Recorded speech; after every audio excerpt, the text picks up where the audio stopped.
Longtime Trump advisor Roger Stone was arrested on Friday by federal agents and charged with 7 felonies. None of the charges had anything to do with Russian collusion or election meddling, but you'd never know that from the penalties he faces. If convicted, Stone could die in prison. Nobody in Washington seems to find that punishment excessive. Many have cheered it.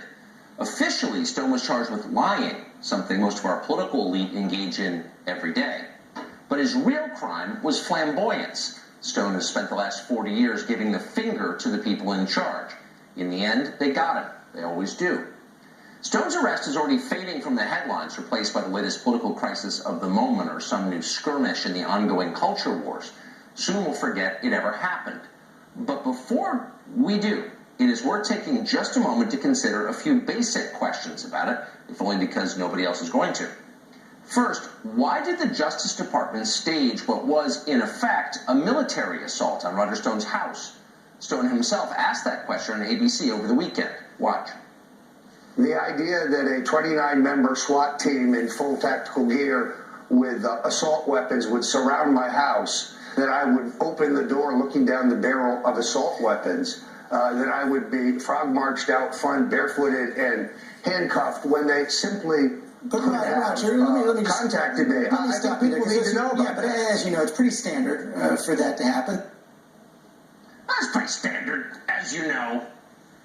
But is it pretty standard to send dozens of federal agents with rifles to arrest an unarmed 66-year-old man who's been charged with a nonviolent crime? Well, no, it is not standard. It is shocking, and any honest person who pays attention could tell you that. Roger Stone, who was there, says there were 29 agents on the scene, along with 17 vehicles, 2 of them armored, and a helicopter overhead. If that's an accurate accounting, it means the feds sent more armed men to Roger Stone's house in Fort Lauderdale than they did to Osama bin Laden's compound in Pakistan, just for some perspective on this. So what was the justification for doing that? Prosecutors knew perfectly well that Stone was not a flight risk. He's broke. He doesn't even have a valid passport. They could simply have called his lawyer and told him to surrender. That's the actual standard in cases like this. But they didn't do that. Instead, they went in with guns drawn. So who decided to do that? And how much did it cost taxpayers? Well, we spent the last 2 days trying to answer those questions. And it tells you a lot about contemporary America that we couldn't. We still have no idea.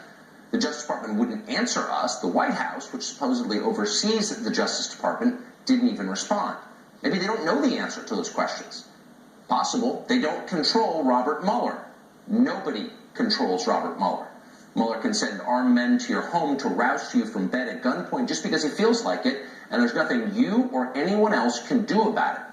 Mueller has an unlimited budget and no timetable. He doesn't have to answer questions. He can do whatever he wants, whenever he wants, to whomever he wants. He cannot be fired.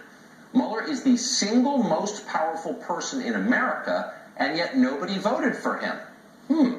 He is a living rebuke to the principles of our democratic system. At the same time, our leaders tell us that we need Robert Mueller, an all-powerful, unelected prosecutor accountable to no one, to protect us from threats to, brace yourself here, democracy. Nobody in Washington catches the irony in any of this. Mueller himself is a threat to our democracy, the most powerful man elected by nobody. Our media don't ask questions about any of this or even acknowledge that it is a question. They've chosen sides. Here's Roger Stone from our show on Friday night. It's disconcerting that CNN was aware that I would be arrested before my lawyers were informed. So that's disturbing.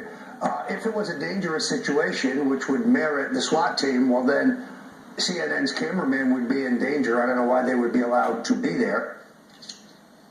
So that's a fair question, no matter who asks it. And many began asking it within minutes of Stone's arrest on Friday morning. How did CNN know about a raid that was supposed to be secret? Did they learn from Mueller's team? Well, CNN reacted angrily to the question. We're reporters, they said. We're not state media. We didn't collude with the feds. We used reporters' intuition. Yesterday, CNN President Jeff Zucker dispatched his minions to back down further questions on this topic. Watch. On the right, on the fringes of the right, a conspiracy theory spread, and I won't get into it, but it was about CNN and Robert Mueller, and it spread That we were tipped off by Mueller. Sure. Give me a break. right to embarrass Roger Stone and to record his arrest. So I guess it would embarrass him. It's like they're saying it's propaganda. A lot of people, including some mainstream commentators and journalists, started asking questions about this conspiracy theory. And I think as journalists, we have to be very careful not to allow bad faith actors to hijack the conversation and to move the story away from what it really should be. Save that tape. It's one for the ages because it summarizes everything. So just to recap what you just heard. We journalists, says CNN, need to fight back against the, quote, fringes of the right who just want to, quote, move the story away from what it should really be, end quote, which it goes without saying, CNN decides. They decide what the story should really be, and if you don't agree, you're on the fringes of the right. In other words, shut up, you guys. Stop asking questions we don't feel like answering. But this show persisted because that's our job. And so we asked both CNN's official spokesman and the kid you saw playing media reporter on the screen a very simple question. Did Mueller's office help you with your story? The response, of course, feigned outrage. How dare you? You're right-wing. Be quiet.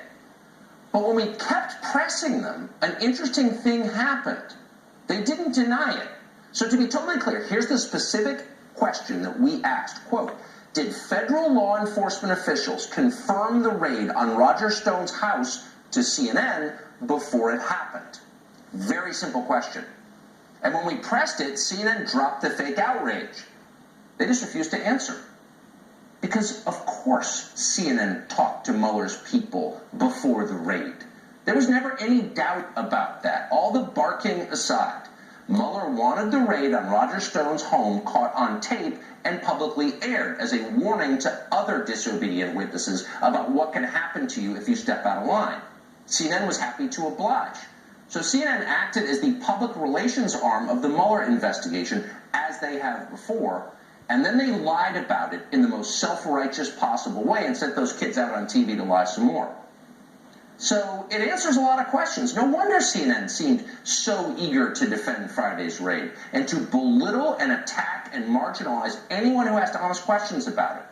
The network is no longer covering Robert Mueller. They're working with Robert Mueller, and you should know that as you watch it. Kim Strassel writes for the Wall Street Journal editorial page.